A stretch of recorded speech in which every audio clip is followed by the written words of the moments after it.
Assalamualaikum warahmatullahi wabarakatuh. Alhamdulillahirrabbilalamin. Wassalatu wassalamu ala asrafil anbiya'i wal mursalin Sayyidina wa maulana Muhammadin wa ala alihi wa ashabihi ajmain amma ba'du. First of all, let us say thanks to Allah subhanahu wa ta'ala who has given us mercy and blessing so we can get wealth and healthy. Secondly, salawat and salam are never getting word delivered to our Prophet Muhammad sallallahu alaihi wasallam, who has brought us from the darkness to the lightness, from the Jahiliyah era to the Islamic era. On this occasion, I would like to present my speech entitled Zakat. Zakat is one of the five fundamental concepts, also known as the five pillars in Islam.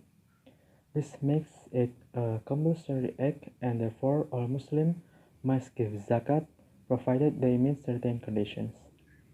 The concept of zakat is to purify one's wealth and soul. According to the Holy Quran, a Muslim should give zakat to the following types of people. The first is masakin, translated as the poor or needy. These people have some money but not sufficient for their everyday needs. The second is fukara, translated as the destitute. These are people of extreme poverty who possess no wealth at all and are in need of asking others for food, clothing, and shelter. The third is amil zakat. These are people appointed by an Islamic head of state or government to collect zakat. The authority gives them a fee for their work, which includes collecting, recording, guarding, dividing, and distributing zakat. The fourth is mu'alaf. These are people who have just become Muslim. Five is riqab. These are slaves whose masters have agreed to set them free on a payment of a fixed amount. Six is Ibn Sabil, translated as the wayfarers. These are travelers stranded in a foreign land in need of money. Seven is Gharim. Gharim is These are the debtors, people burdened by debts because of personal need or social necessity. And the last is Fisabilillah. These are people who are away from home in the path of Allah, those in jihad or seeking knowledge or stranded in Hajj may be assisted with zakat when in need. And then, who has to give zakat and how much? According to the Hanafi talk, zakat is compulsory for every Muslim adult who is mentally sane and also possesses an amount of wealth which is above the nisab or the minimum amount a Muslim must have before being obliged to zakat. The Shafi'i, Maliki, and Hanbali thought zakat is also payable by children and the infant as long as their wealth is above the nisab.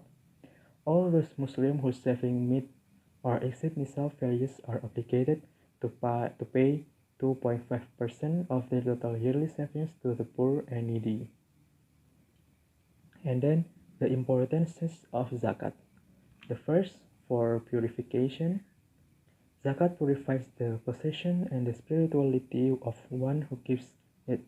It creates a sense of self-discipline and shows our obedience to Allah subhanahu wa ta'ala. Second is become prosperous Muslim. By giving zakat, a person shows that he obeying the rules set by Allah subhanahu wa ta'ala. His obedience brings him prosperity in both this world and the hereafter. The third is make closer to Allah subhanahu wa ta'ala. Giving zakat brings us closer to our God and increases our faith in Him. And the fourth is rewarded by Allah subhanahu wa ta'ala. The Prophet Muhammad said, whoever gives away charity in the size of a date which is earned lawfully, since Allah only accepts the good lawful things, Allah will indeed take it with His right hand and cause it to grow for its owner, just as one of you raises up his colt to the point that the charity will become like the size of a mountain, reported by Al-Bukhari and Muslim. And then the last is sins are wiped away. The Prophet Muhammad said, giving charity wipes away sins just as water extinguishes fire. The word charity here refers to the zakat as well as the supererogatory form of charity. From my speech, we conclude that zakat is not a voluntary charity for tax, but it is an obligation as it is one of the five main pillars of Islam. By giving zakat, a Muslim acknowledges that everything belongs to Allah subhanahu wa ta'ala, and we should use it to remember Allah subhanahu wa ta'ala and help those who are in need. Apart from obligatory payment, zakat also carries a lot of importance as it is also an act to help us free from excessive desires and greed, learn self-discipline and honesty. Zakat means purification and growth, which means to purify one's wealth and possessions by distributing a fixed amount among the poor and needy. I think that's all from my speech. Thanks for your attention. I'm sorry if I made many mistakes. Akhirul kalam, wassalamualaikum warahmatullahi wabarakatuh.